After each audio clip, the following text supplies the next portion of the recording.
Welcome to the Dad Hammer Podcast, a casual Warhammer show where we discuss all things 40k, Age of Sigmar, and literally everything else Warhammer related.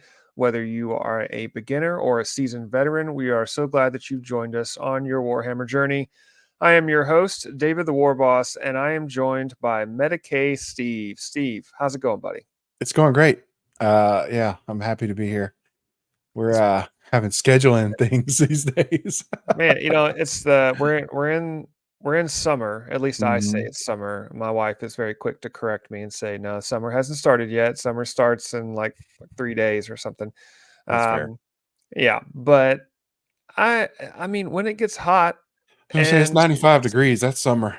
yeah, and school's out and it's Mhm. hot and let's start thinking about vacation, and we're doing more than thinking about it. Everybody's traveling I and know. all over the place, and it's been a little challenging to record a podcast, but we're here. It's not that we didn't want to, but we appreciate everyone's patience with a little bit of inconsistency. But we've got some good stuff to talk about, and I'm always happy to be talking Warhammer with you, Mhm. of course. So Absolutely.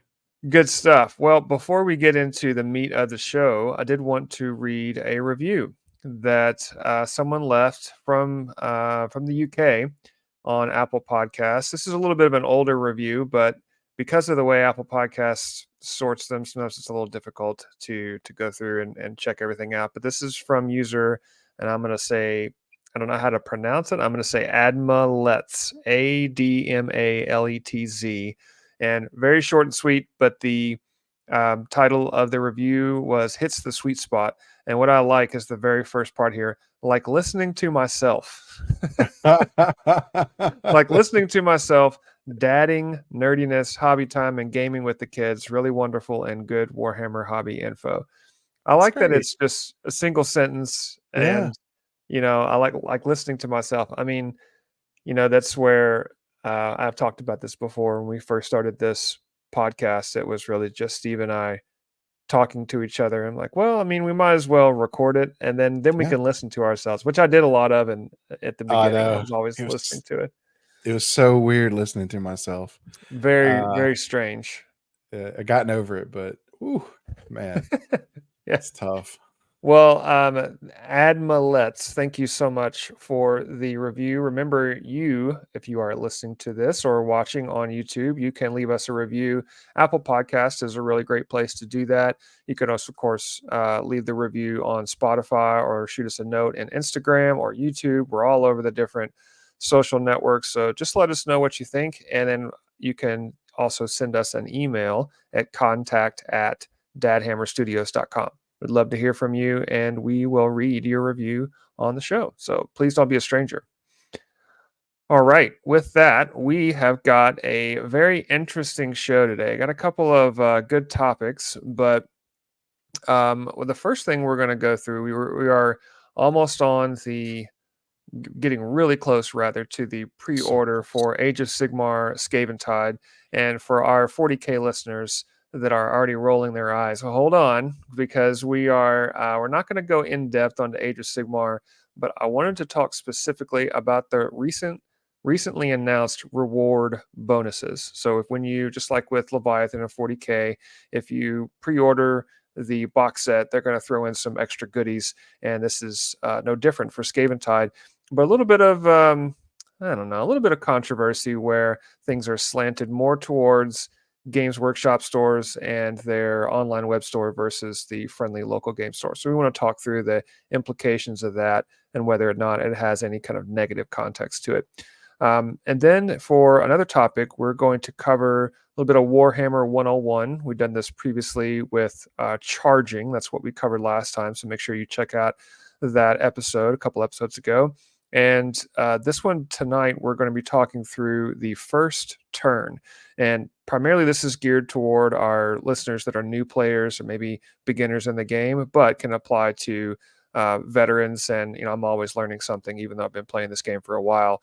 So we're going to talk specifically around first turn. How do you navigate that? What are the things that you want to think about, and some strategy? And this is primarily 40k, but can apply to Age of Sigmar as well. And then finally, we're going to hit part 2 of our Choose Your Own Adventure 40K. If you're not aware of what that is, I came up with a little bit of a fun game to play where if you're of the older crowd, like Steve and I are, we grew up on Mhm. Choose Your Own Adventure books. And so this one is generated from ChatGPT, but with a little bit of flavor from myself. And so this is going to follow the story of the Inquisitor Ignatius, where Steve and Lee went through that the first part. Now we're going to do part two tonight, just with Steve. So Steve, pressure's on. Hope I don't better. die. I know. Don't want to like step off into a crevasse or a pit. Lee will not be happy if you wreck the adventure for him. Yeah. So looking forward to that. But before we get into any of that awesome content, we are going to talk about our pile of potential and whether or not we have made any progress in the pile of potential, or if it's just sat there in front of us and stared at us for the last few days. Um, Steve, I'm going to go first tonight because Yeah. I think you've got a much better report than I do. Um, I had made a lot of progress with my Stormcast Eternals recently, and I've got some Annihilators that I have been sitting on my desk for a while to finish up. I could probably put maybe 1 or 2 more hours into them and call them done. So I'm right there. I'm almost ready to call them done. But I have also started up a new campaign with my D&D group, or rather, I'm a player, not the DM, but started up a new campaign with my D&D group, and I started a new character that is a bard. And Steve, you were so kind to print him out on a 3D printer, so Yeah. I have begun to paint him. Not finished yet, but one of the things I want to talk about here, just real quick, is this is the first 3D printed anything that I have painted, and I've only ever painted the plastic Warhammer stuff, or maybe Mhm. out of a boxed game that is typically resin or something like that. This is the first 3D printed one from a machine, and um, I so far so good. You definitely don't get as much detail as you do on the plastic kits that you get from a company like Games Workshop, but it's pretty good. I'm impressed with the amount of detail. The only thing I don't like is some of the only thing I know how to say, it's like it's little swirlies, some of the It's lines, and yeah, the layer lines yeah. is what it is because it's it's very it's not like a casting process. It's just like a layer of cake and it just keeps going up and up. And up. Hmm. It gives it a weird texture. I try to explain it to people, but you don't ever really realize it until you actually paint one of them. They Yeah. don't paint like plastic models, and unfortunately, dry brushing, man, really makes it worse. Yeah, It I've picks up noticed those that. little things a little bit. It hasn't been too bad. I mean, it's Yeah, the fortunate thing is that I'm getting older, my eyesight's getting worse, and so I Mm, think like, oh well, looks good to me. You know, it's hard to from see. I mean, you really have to take yeah. the pictures and blow it up and all that stuff. So, Yeah. Well, this is just for Mm. my D&D campaign, and I think I might be the youngest guy in my group. Oh So that's a wow, good thing. Yeah, that's everybody's going to awesome. be. Yeah, no one's going to be able to see it. They're just going to look at it, just assume it looks good, myself included. So That's no, funny. I've enjoyed painting. It's something different, but I'm ready to get back into my Warhammer stuff because I'm about to add a whole lot of potential to my pile with There you these go. Game Tide boxes coming. So that's all for me. Steve, what about you? I've got some pictures to accompany us here. Man, very, very impressive stuff. I'm gonna throw it up Thank on the you. screen here. So talk us through what you got here, this creepy guy. So this is from a Warcry Warband. It's the Royal Beast Flayers, and this is their leader character, Royal Flaymaster. They got some great names, man. It makes me want the army, but I really leaned into. I've been talking about them and mentioning them, the Villainy Inks, right? So Yeah. I know we did a podcast a while back, quite some time back, and we talked about streaking grime. So, talking about using oil-based enamels, which is what a streak and grime is, or just oil paints, thin with mineral spirits. Hmm. And these products are just a little bit different. Um, they pitch them and sell them as artist grade. He the guy who made these did all this himself.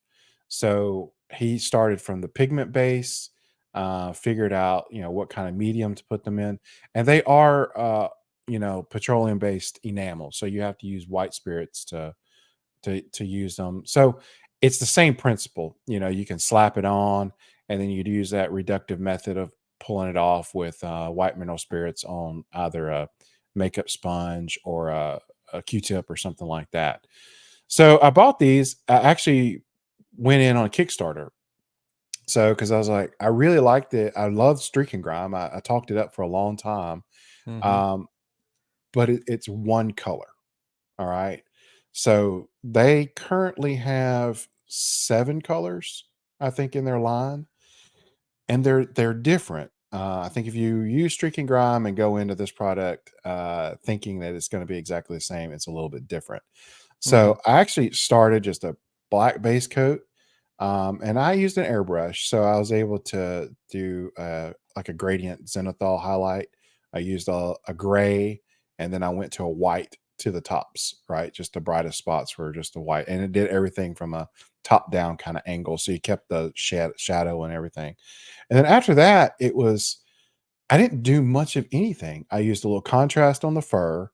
I used a Gilliman flesh tone for the cape because it's a skin cape. And then I just Yeah, painted the bone. gross. Yeah, right. I painted the bones a color, and I painted the metallics just a single color. Yeah, it looks so good. The skin cape.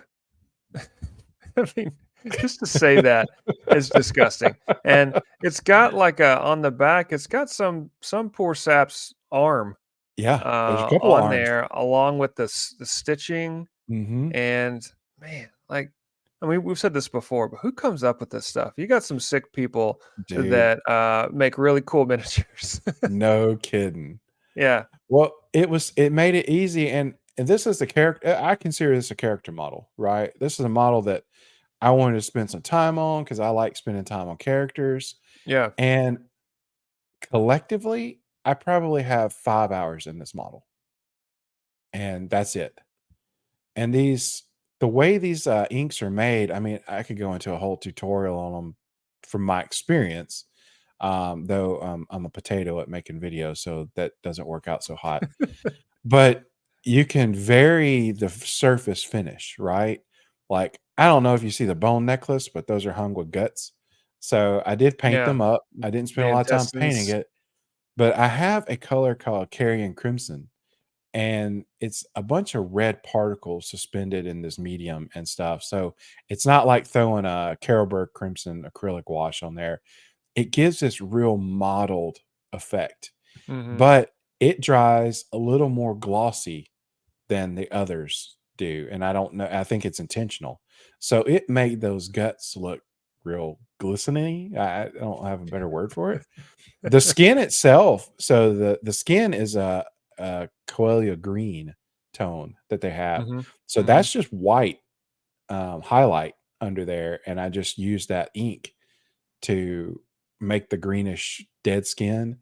And then they have a brown that's similar to the streak and grime to get in there and, the crevices and make it look dirty and grungy. And then you just sort of daub that carrion crimson in places and, get those warm, bloody tones and Yeah. stuff. It was very easy. I was very intimidated to do it. But once I started working with them, I was like, oh, I'm going to do a little bit of this. And I had to stop. I just had to stop. I was like, I can keep going and keep doing this because it's fun, but I wasn't, necessarily gaining anything. So it's Yeah, great, great that's the product. thing. You get those like single models, and sometimes I love painting single models, but Mhm. you feel like you're never going to be done Right. because there's just so many little extra bits and pieces, and those single models are going to stick out more because when they're on the table, they're not surrounded by 5 or 6, 10 others, whatever, of the same ones if they're in a unit, and so they're gonna usually they're a little bigger Yeah. and they have something different or they got a little pop of color to them. And these people are these models are going to stand out more. And so it's to me, I've always struggled with after I've got like 50 paints on the Hmm. desk. while I'm putting extra little bits and highlights and, then more shades and then going back and doing more and more and more. And at some point you just have to say, okay, I got to step away. I got to work on something else. But that is where, for me, I enjoy painting more when it's a single model Yeah. versus 10. I don't enjoy painting that much. But Mm. this guy looks really cool. Thanks, man. I like the highlights. I like the weird intestine necklace. I mean, that's gross, but you know, I think it looks good. Hopefully, next time I'll have that's my plan. I'm gonna have my annihilators done. I can put them up on the screen, and then I may do like one of those pictures of the whole team, of the whole group, Mhm. at least an updated version of what I have in Stormcast. So, I mean, I've Nice. got the spearhead box still, and I'm taking that with me on our family vacation, and There you hopefully go. I'm going to be able to get that at least fully assembled and maybe start painting. We'll see. It'd be awesome, man. So, Look yeah, forward to that. very cool. Good job on your pile of potential, making Thanks. progress. I'm gonna hopefully catch up to you at some point. We'll see. All right. So now let's move on to some news. Games Workshop has shown off recently some reward bonuses for the upcoming Skaven Tide box set. I'm going to put those up here on the screen.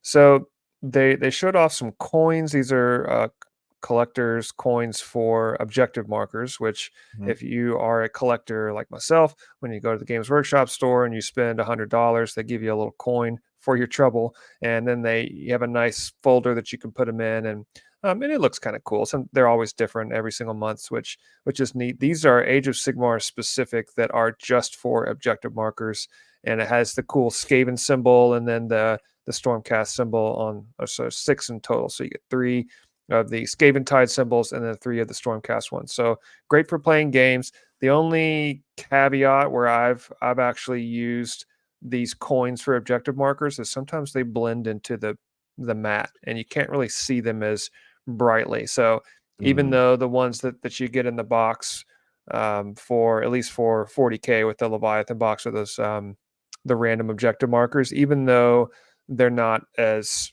great, Mhm. they have or as heavy with the coins, they have the white skull on there. It really Yep. stands out, so it's easier to see. That's the only thing. So if you're considering getting these as part of your pre-order for Age of Sigmar or any other future games, and you want to use those coins, just something to keep in mind. They're okay for using on the tabletop, but sometimes you can't see them.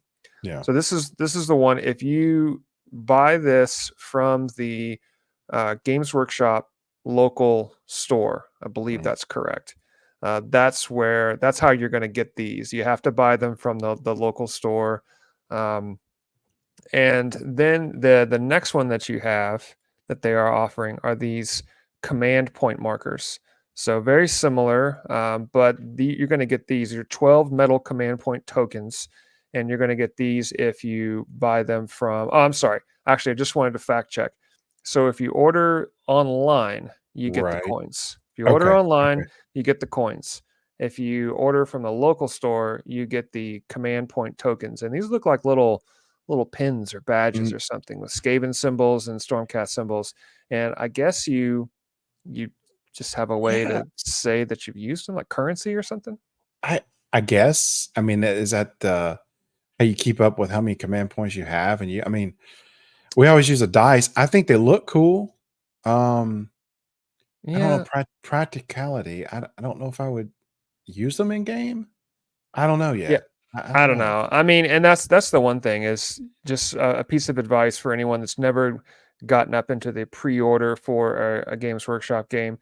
Just try not to have the FOMO, right? Like that you're Yeah. gonna Yeah. fear of missing out on this because a lot of times you get it and you're like, oh well, this wasn't really worth the hype unless you are just a massive collector and you just love collecting everything for the sake of collecting it. And I Mhm. understand. But just know that when you get this stuff, it's generally not something that you're going to use all the time. If it, maybe you use a couple times and you say, it's just better to use a D6 or a D20 or something for Mhm. command points. But anyway, free is free, Free is in air free. quotes. So you get that. So this is through the again, the coins are through the web store, and then the command tokens are through the physical Warhammer store. Mhm. All right. And then this is the last one. This is a Skaven Tide symbol on the cover, like a paper notebook, almost like a Hmm. moleskin notebook. And it's got a little bookmark ribbon and the Sigmar symbol on the inside of the pages. But other than that, it's just a plain notebook with a cool looking nerdy symbol on the front cover. And you get this if you order from your local game store. So for us in our part of Tennessee, we support a couple, Blackthorn Game Center and then Mechanical Keyboards. Both are going to do pre-orders, so you can, if you're local to the Nashville area, highly recommend that you pre-order through those two stores, and you get a nice discount to go along with it. Hmm. So that's the other benefit of going through either Blackthorn in Dixon or Mechanical Keyboards in Fairview, is that you're going to get a really healthy discount on your pre-order, which will make up for some of the FOMO I was mentioning earlier. So there you go. Those are the bonuses. What I wanted to cover as part of our discussion topic here is I, I can't help but think, like, they Games Workshop obviously wants you to pre-order, and they're giving you a Hmm. little incentive to do that. Great. But obviously the coins and the tokens and the nice folder are a lot better than a paper notebook that I don't know what you're going to use it for Warhammer. Maybe to write down your wins and losses, or I don't draw a know. picture of a rat or something. I mean, what are you going to use it for? I don't. Or maybe a crusade campaign or something like that. It's not called Crusade in Possibly. Sigmar, but you know what I mean? Like, it's very clear that they want you to order online. Yeah. Like, those coins are where it's at. They want you to order online. Um, but it really does not incentivize you to order from your local game store. So, Steve, my Mm. question here, what does this mean anything, or am I just being overly conspiracy theorist and trying to ruin the positivity of a pre-order? No, I think it's that. I mean, let's be honest. The box itself is something to get your hands on, Mm-hmm. typically. So it in of itself, pre-ordering it and putting the money down on that and buying it is kind of its own reward, because it usually has a lot of stuff in it for the money you spend. And I'm sure this is going to be a bit more expensive than stuff in the past. We already know it Yep. is, just because.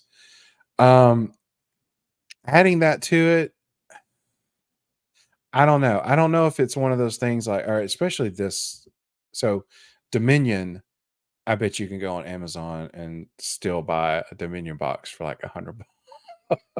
Yeah.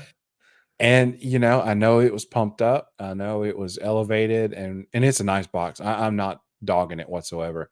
Actually, wish I would have gotten it and gotten into AOS earlier. But um, is this going to be the same? I mean, this feels like a little bit more hyped, and a lot more people are interested in it. So there may be that not quite so many Do you copies on think hand so? to get. Like, I can't tell if I they're don't if know. if there's a lot more players this time around than I mean, I'm sure there's more Warhammer players. I just don't, and Yeah. by proxy, if they're Yeah.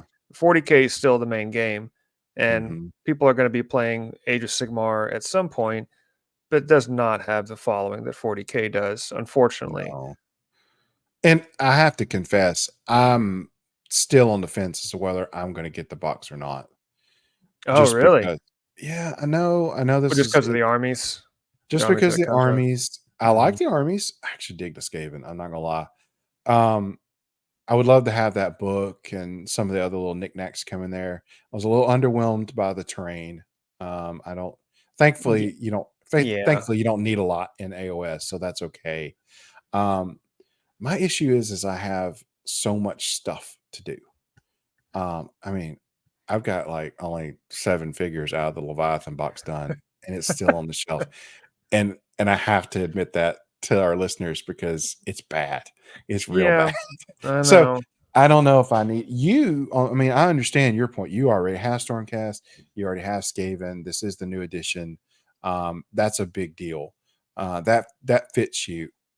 I could honestly wait and get the new core book and anything else, and I'd still be pretty set and not.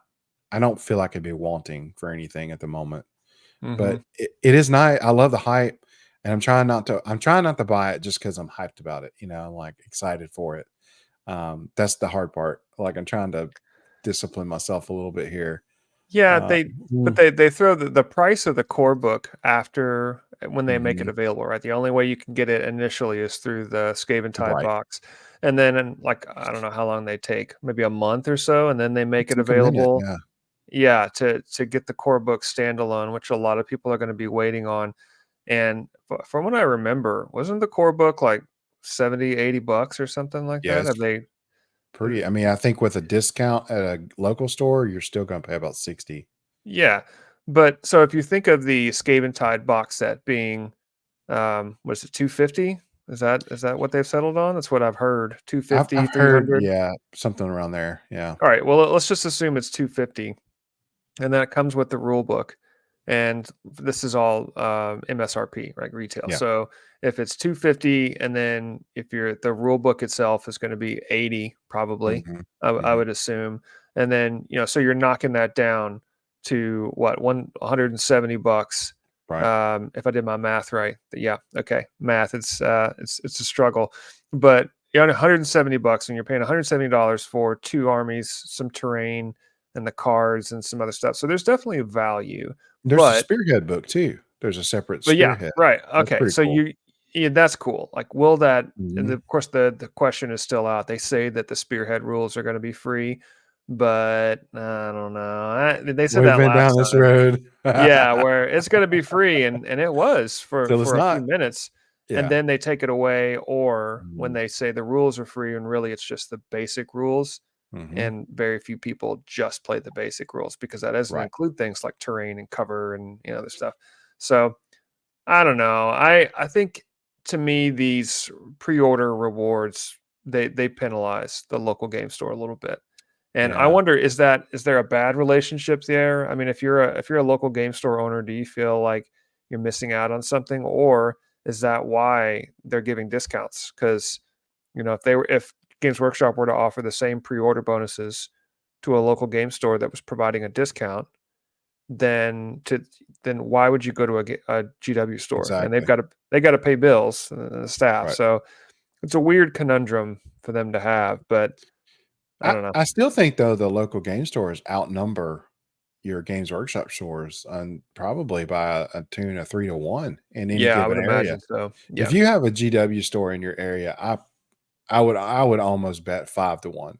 I bet there are 5 local game stores in your area within driving distance that Hmm. carries Warhammer products that you can either buy there if they have a good enough selection, or they'll order it for you. Yeah. Um, so, and maybe that's why that's pretty stiff competition, and I get that. And like you said already, there's people that are just you know collectors to the bone, and that's what they'll go, and that's what they'll stay with, and it might incentivize them. I don't know. It's kind of like the toy and the Happy Meal. A Happy Meal's all right, but man, give me Well, this little the the toy was toy. trash, Whoo, man. it just It's it is trash. trash, but it pushes those kids right over the edge, It man. does. Yeah. Well, and I think everybody likes to get something free, Yeah. even if you're paying Yes. an arm and a leg for it. And maybe the actual freebie was, 15 cents. It was super cheap, Hmm. but they throw it in there. Everyone likes a little extra cherry on top, Yeah. except for my family who doesn't like cherries on their ice cream sundaes for some reason. I don't understand. But it's the sprinkles, it's the Yeah. extra stuff that you bought it and you didn't know that you were going to receive something free or a little extra something. So I like the pre-order bonuses. I wish they were a little more applicable to the game. Me too. You can use the coins and tokens, but it's cool if you don't want to use those. You can put them on a shelf or display them. Hmm. But if you don't have room, they're just going to sit in a drawer. So, I have room. I've got some shelves where I display them, but not everybody does. So I wonder what else could they throw in there that would still be I cheap and usable. I would honestly, I would almost be happier with a single model, right? So maybe like some leader model that isn't. I want. You don't even have to be something that's not released yet. It's not a special edition, but say like it's already one that exists, but you're getting a box set, and you're like, oh, well, here's this extra dude, and Yeah, it but could then be. if it's already out there, then people are going to be Oh mad because no, they already have it. yeah, They're that's go- true. they can't make anybody happy, right? We're just going to Uh, be grumpy no matter what. it's just never good enough, man. That's Or maybe they do release a surprise model with it that it's not out there yet. Man, eBay would blow up though. That thing would be like scalped immediately, and it's a really good that would idea. that would be further hard feelings, man. Yeah. Well, I mean, again, and not to just belabor the point, I Yeah. think it's cool that they're adding this extra incentive to do a pre-order. I'm going to pre-order it anyway, Yeah. and I'll be doing it through a local game store. So I'll be sure to provide a review of the notebook of Listen, the pages and what they smell like and I, how silky the bookmark. I don't I'm know. actually kind of a sad notebook junkie. I got a lot of empty notebooks because they Oh look well, you can cool. have this one then. And I was like, I always have this romantic idea that I'm gonna like write stuff in it. It's gonna be Oh, you're cool. gonna Like I'm gonna journal. put painting recipes in there, and look, that's not gonna happen. Yeah, you're But never they gonna do look that. Yeah, cool. Make me look they do smart. look cool. Yeah, maybe I'll just stick the notebook on the shelf where Yeah. I can write down all of my wonderful memories of playing Warhammer. I mean, it sounds great, but I'm Or never gonna execute on or that. when you're playing, you'll be like, you made the list. The list of grievances. Cross them off. Yeah. Well, anyway, I'm looking forward to Skaven Tide being a pre-order and getting that in my hands. Pre-orders go up June the 29th, Mhm. and I think they are shipped out or delivered mid-July. So very exciting times. Always cool to have a new edition, and we will be covering more topics on the Age of Sigmar Skaven Tide box set. If you care, if you're a 40K fan, well, good news for you because I am transitioning now. That's my official transition There you into go. our next topic. We're going to do a little Warhammer 101, and I we've had some questions from our audience about getting started or what do I do here. We had a really great topic a couple weeks ago around charging, which can be, what do you do? How do you what unit should be charging in? What if you're not successful doing that? What are some strategies to help a little bit and things to think about? And there's tons of articles and all this stuff, tons of videos, but I think it's good to get a different perspective on each of these things because I read all the articles, I watch all the videos where they give you tactics and tricks, and sometimes a different person conveying the message can be a little more helpful. So that's what we're doing here.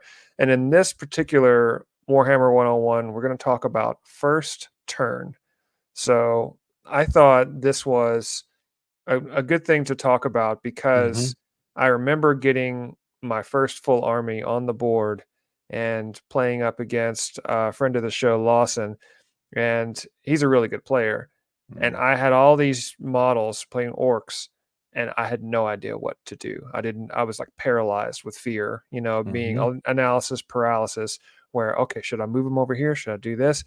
And that first turn, especially if you're a new player, is daunting because you are Yes. so worried you're going to make a wrong move or do the wrong thing, and now it's all over. And I thought it'd be good Stephen. I'm going to start with you, Yeah, so yeah. that we're going to give some tips and tricks, maybe just some general strategies after playing lots of different games of 40K, different scenarios. But this doesn't just apply to 40K; it can apply to Age of Yeah, Sigmar as well. absolutely. But right now we're focusing on 40K. But Steve, I'm gonna start with you. What are some good things that our listeners can be maybe thinking about when, especially with a new player getting their army on the board for the first time? So that has been an absolute learning experience for me, and it still is. Um, I feel like I struggle with turn one because I have definitely set myself up for a loss in turn one. Yep. We know I don't win much, so hey, but I've gotten closer to winning by how I play turn one. Yeah. Um, and I don't know. You can, I guess, somewhat include deployment in Hmm. the turn one strategy. Hmm. That might be a discussion for another day. I think there's elements of deployment that you can Yeah. can jank with. I'm learning to get my heavy shooters into a good shooting position because they don't do any good unless those weapons that you have that can reach across the board can either intimidate your opponent to close off a movement lane because you don't want to march your army in front of that, or Hmm. just go ahead and start dealing some big damage to bigger things. I'm learning to use that a little bit. I feel like I had always held them in reserve. I was like, I'm going to wait and see what my opponent does, and then I'm going to start picking them off. And there's just no point in doing that because most of them can absorb a lot of damage anyway. Yep. Usually, bigger units or whatever. So that's helped me out a whole lot. Um, I've been sleeping on transports. I know I got a lot of army, especially in my Space Marine army, but I don't have a lot of items that are good, useful transports. And the light bulb clicked when I think you and I played that Necrons versus Orcs combat patrol. Hmm. Or no, we did 1,000 points. That's what we did. Yeah. Yeah. Yeah. And you had some transports. And I was like, well, you're just going to throw a transport out there and dump your guys off, and that's your turn one. You don't have to do that. And you forget, you're going to like load those guys up in there. You don't have to dump them out turn one, and you can make a decision. And those things are tough, they're hard to kill. Um, so I've been sleeping on transports. I think transports are important. Look at them units, see if they're worth the point cost or whatever. I think you can get a lot of use out of them, What and that can if help you in so? turn one. Yeah. So I mean, it's interesting that because when I first started playing orcs, I bought the vehicles because they looked cool. Right. So again, as a for a new player that is trying to absorb all of this, everybody tells you just buy what looks cool Mhm. when you start because you don't know You what don't know. is going to work, what you're going to like to do just because it is the quote unquote best for the meta or winning at tournaments currently doesn't mean that's going to be any fun for you to play. I Mhm. mean, I'm playing a lot of Fallout 76 right now. That's been my jam. I've been loving that. I'm a big sucker for post-apocalyptic type Mhm. environments. And it's an awesome game. Fallout 76, there's all kinds of meta builds, and you got to optimize this and go farm this area to get all the XP. And yes, that 100% works, but that's not fun to me. Like I No. don't I don't enjoy that. So I'm just kind of traipsing around doing my own thing. This is very similar Mhm. where you haven't used transports because maybe you didn't necessarily like the idea of putting your troops into a vehicle and then having to go through all the deployment, Mhm. or the embarking and disembarking Right. mechanics. And oh no, now I got them all the way up here, but I have to wait. They fixed that a little bit with the latest edition, That they did. but I was always having to. What's funny is that with orcs, I was always having to put my orc boys in transports and Gretchen because they would just get shot off the table if I didn't. So it Yeah. was more about survival for me. But I think you make Right. a really interesting point. Even if you have beefier units that are Mhm. strong and really good, um, the vehicles could have more movement, give you Mhm. extra tankiness and capability as long as they don't blow up, but just give you some mobility and get Yeah. those stronger units up the board faster. Where have you Yeah. found that? Like, I mean, I know you were thinking about Necrons, but have you done that with your Dark Angels yet? No, because the only thing I have is that Land Raider, and Oh yeah. I've used it that once, and then I haven't really played my Dark Angels much since. But no, I think it's incredibly useful, and I wasn't going to buy any more Space Marine stuff because I have a lot. I probably have 3,500 points worth of that right now. There's always But room for man, more. oh, well, I've been looking at those impulsors, and they have some great tanks, and you can put units of guys in there, and I mean, just the vehicle alone is a stud. It, Yeah. it can put out some major damage, and so many of these units are slow, and it's hard to get them up the board, Hmm. and that's your turn one, and you're trying to maneuver. And you're like, man, I only have 6 inches of movement, and that's not going to cut it. You want to get them into action, and you can either use that turn one and get them where they need to be, or leapfrog them and bring them in later. So it just opens up a lot of, I don't know. Yeah. And even like the Necrons, I've got the croissant, the night side, that's a transport, and it's a flyer. Everybody dogs on it, but I'm like, I actually see some use in it. I can't wait to Mhm. actually try it. Yeah, So yeah. I think the vehicles and getting into position is something you just mentioned, and something that I think about a lot, especially when I am trying to teach a new player, things to be thinking about when they're doing their first turn, is to remember that don't just move up the board arbitrarily, because Mhm. you're going to have a lot of it, depending on if you're, especially if you're playing a horde army and you have a ton of models and a ton of vehicles, orcs, or whatever. You're going to have a ton of models on the board. Don't just push them all forward without really thinking about it. And that may sound like an obvious statement, but you need to, if you've got vehicles, where are they going? What are they Right. moving towards? Just moving towards the front line of the enemy is just going to get them blown off the board. If Mhm. Steve, if you're getting your heavy gunners ready to go, and as soon as I move up, then what am I doing? What's the Right. purpose of this movement? So I think that's something to consider. And in terms of gameplay, it's very important to remember, especially for a first turn, when you talk about, okay, that's great. If what is the purpose? How do I come up with the Mhm. purpose? Well, remember the purpose of these games, if you're playing at least semi-competitive, even we play casual competitive, Right.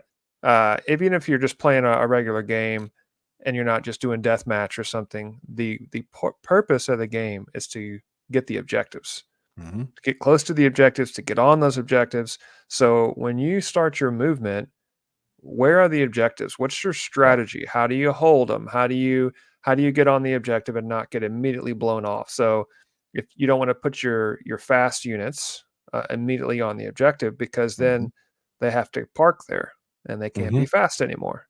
That's right. So they may be able to get it quickly, but now they can't move and do what they need to do. Mhm. So just some things, and we can't sit here and state every single possible scenario for every Right. army, but I think, with like your Dark Angels, if you're going to move up some beefier Space Marine troops and then disembark them close to an objective, that's a good strategy because those guys are beefier. But if I were to move up a bunch of Gretchen from my Orc force up onto an objective, well, that objective better be behind a wall, because Right. if not, they're dead immediately, right? So Remember, your vehicle's like mobile cover, yeah, yeah. so you can position yourself right. Yeah, positioning is really important, and then the cover is really important too, because that +1 is a Mhm. big deal. So I would also just recommend, if you've got your units that you're moving up the board, don't just leave them out in the open. If at all Right. possible, get them into cover. Um, that's something that I found useful. So Steve, from as a Necron player, where they've got the reanimation protocol, Mhm. how does that factor into your strategy when you're turn one, knowing that you can probably bring them back to life? You gotta play that right, because it doesn't do you any good if they're all dead. So It wipes I the whole unit. Yeah. if I have, the Immortals, right? And you can run them in 5-man units or whatever. What I'm finding out with that particular thing is, the bigger your blob is, the better that mechanic works, because it's hard to kill 10. Um, it's not out of the ordinary to kill 5. You Yeah. can get lucky and wipe 5 off. You need 1 to reanimate, but if they're all gone, there's nothing you can do. Hmm. So those are little keywords that you have to, like, kind of tweak your list for, and sort of pay attention to that kind of stuff. So I'm learning those guys. They're kind of tricky and a little finicky. Hmm. Um, but there's other keywords, right? Like infiltrate. Going back to deployment, that gives you a forward deployment that you can use. And then there's other ways. I forget all the keywords, but you can forward deploy. And then if you don't like where they're deployed, after you say, like, I forward deploy and I don't like where they are because I see where you deploy, some of these keywords let you redeploy those guys. so you Mm-hmm. can move them somewhere else again within a certain number of inches. Mm-hmm. You have other stuff like stealth. So you have, like you're talking about, cover. Well, it just like it doesn't give you cover, but it's adds +1 to the hit roll. So it's just harder to hit them. So maybe you're traveling in a place where you can't really hug cover with some of your lighter units, but if they have stealth, you can use those keywords, and that can make you harder to hit. Yeah, and Um, scout is another ability that I Scout, have. that's the one. Yeah. Yeah, with that I have with Votan on the bikers that Hmm.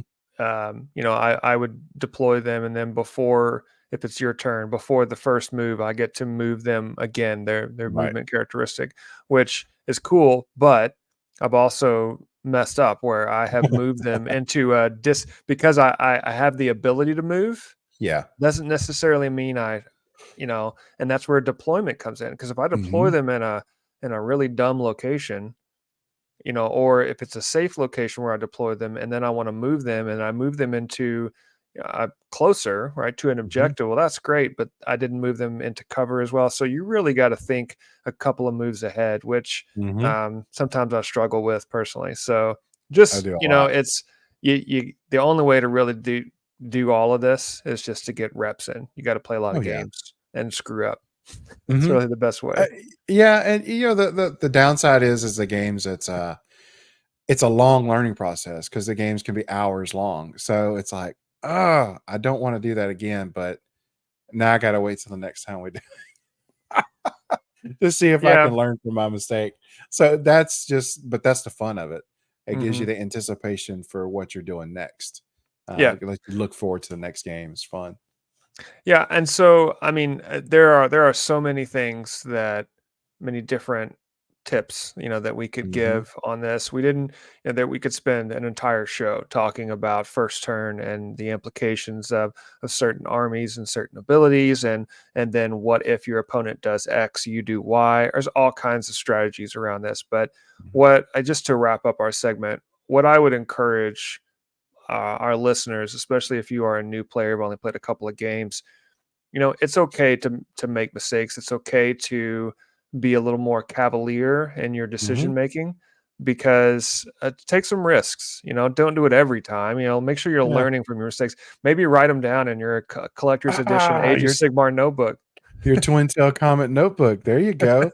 Steve's list of mistakes. I might run out of paper.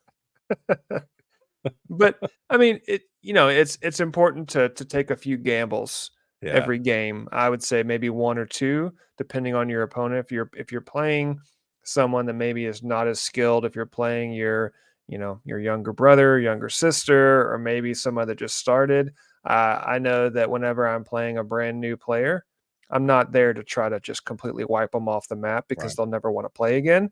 I'm not taking it easy, but I'm also trying new things that I would never do if I'm Steve, if I'm playing you. Like I would Right. never go and do this.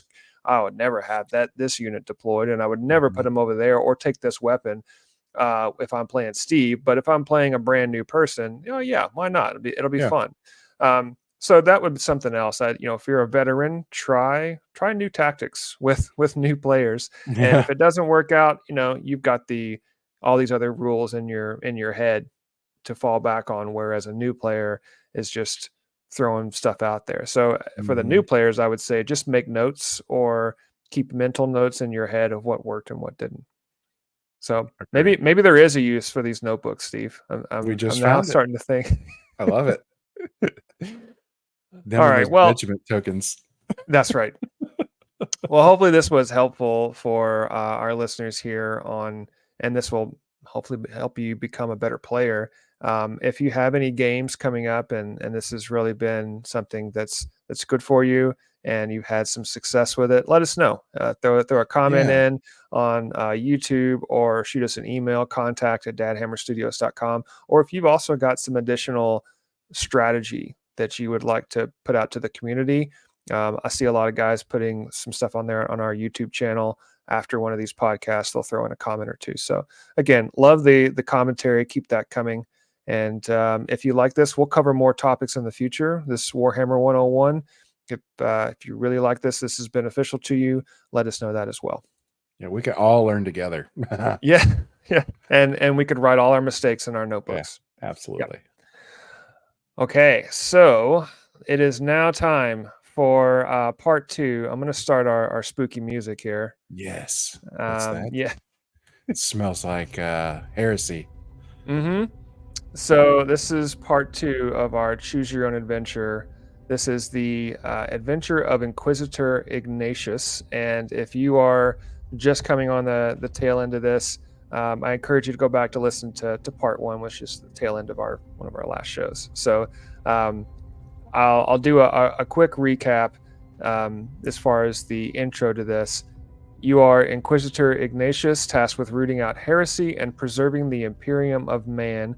Your latest assignment takes you to the hive world of Gryton 4, where rumors of chaos cults are spreading like wildfire. And the objective here is to uncover the truth and stop the threat of chaos. And through last episode, Steve and Lee both went through several choices that enabled you to discover the cultist hideout with a squad of RBTs, and you chose to gather intelligence and report back for a coordinated attack. So, being a little more stealthy this time, you went in Leroy Jenkins, as we said last time, but your choice. And now, Steve, are you feeling the pressure? It's all up to you this time. Oh yeah. It's Oh yeah, bad. the music very tense, Yeah. building it up. I don't have anybody to bounce this off of. This is terrifying. All right, so we'll continue with that. So you chose to gather intelligence and report back for a coordinated attack. Okay. Yes. You observe the cultists and report back, planning a coordinated strike with the Imperial Guard. Oh. Do you lead the strike personally, or oversee the operation from a command post? I'm going to oversee the operation from the command post. All right. So just to kind of clarify, you have the RBTs, but back at the base was the Imperial Guard as well. So now you've got a little more reinforcements, right? So you've gathered the intelligence, and you're going back to build the numbers. Solid strategy here, Steve. So you're going to oversee the operation. Now, is that a dig on your leadership? Could be. But I was thinking the grunts. Well, yeah, that's what they're there for. No, I mean, surely I could send someone I trust with them, right? Because we don't actually know how far it spreads. So I don't really want to be in some chaos cultist heaven with a whole bunch of guardsmen that are in on the gig. Well, why not? That's bad. It's bad for your health. Okay. All right. So you're going to oversee. Okay. Yes. All right. So from your command post, you are coordinating the assault. You direct the battle from a command post, ensuring your forces move with precision and efficiency. The cultists are overwhelmed, Steve. Do you order a strike on the ritual site, or focus on capturing high-ranking cultists for interrogation? Oh, we gotta have prisoners, man. Let's get some people to talk to. What are you looking to get out of the prisoners? That's a good question. We got to see how high it goes. I mean, what if it goes all the way up to the governorship of the planet? So they're hard to root out. So we got to figure it out. We have to see what they know. Okay. They're probably not going to tell anybody anything, but Leroy's got to practice interrogation skills. So I wonder what Leroy Jenkins' interrogation skills would be. We'll find out. Yeah, jumper cables and knives. All right. Okay. All right. So you capture a cultist for interrogation who, under duress, reveals the location of their main hideout. Do you raid the hideout immediately, or set up surveillance to gather more information? We should probably take a slow approach. We should surveil it, make sure it's not a trap. See if maybe on accident we can catch a bigger fish going in. Just see who goes in and out. Maybe it'll be eye-opening. Okay. Still the cautious approach. What I find hilarious is that you were all charging in everything, and then you're like, well, wait a minute. There's bad guys here. We need to take a step back. Okay. I mean, it's good to change up your tactics, right? That's It just didn't work great the first time. Okay. All right, so you're going to set up surveillance to gather more information. You monitor the hideout and discover that the cultists are planning a major ritual in the coming days. Do you disrupt the ritual to weaken the cultists' power, or let the ritual proceed and capture the cultists in the act? Ooh.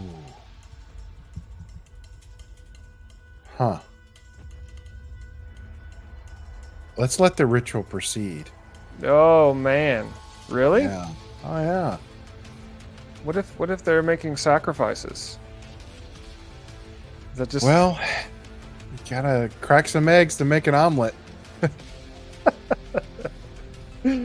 Oh man, but a little bold, I would say. But I would hate to be the eggs in this case. I mean, I am an interrogator. I mean, I don't have that much of a moral compass. Fair enough. Fair enough. Okay.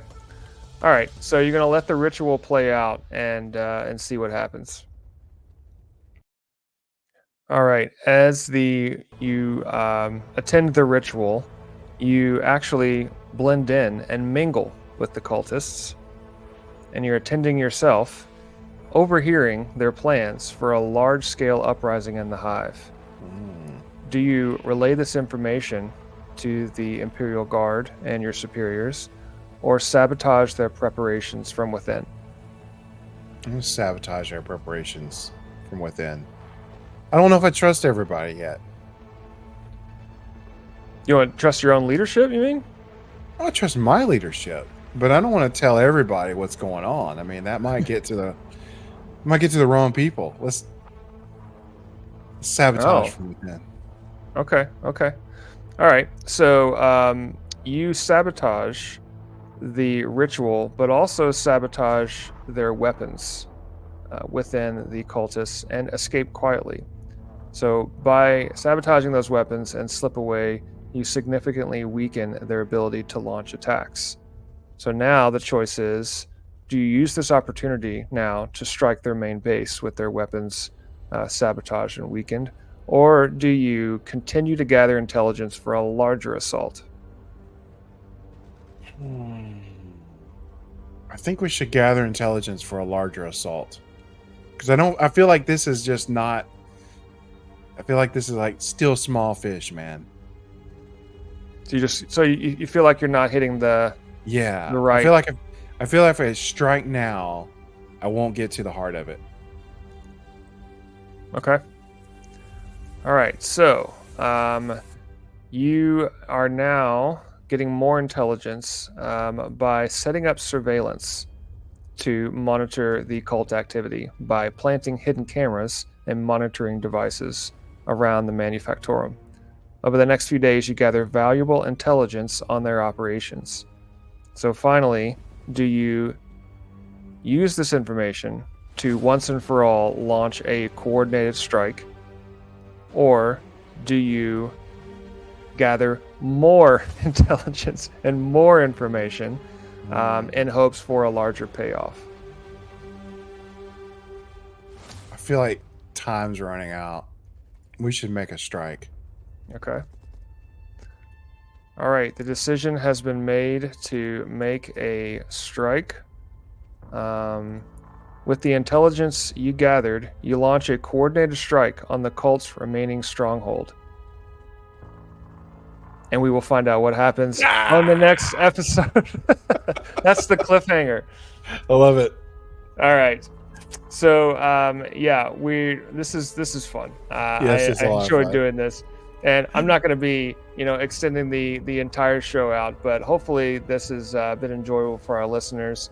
So Steve, you have chosen. Hopefully Lee agrees with. There's been a lot of information gathering this time around, but hopefully Lee agrees with your approach on gathering all the information and now leading a strike. So we're going to see if what happened, were there casualties on either side.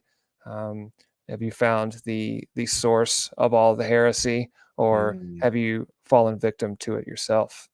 You never know. So mm. we'll find out next time. And that will actually do it for this episode of the Dad Hammer podcast. Thank you so much, Steve, for your time, your attention, and your service. I am David the War Boss, and remember that all of those boxes in your pile of potential can double as terrain, which will probably be a little better than what you got in the Skaven Tide box, unfortunately. Possibly. But good luck putting that together, and we will see you next time. Take care, everyone. Bye, everybody.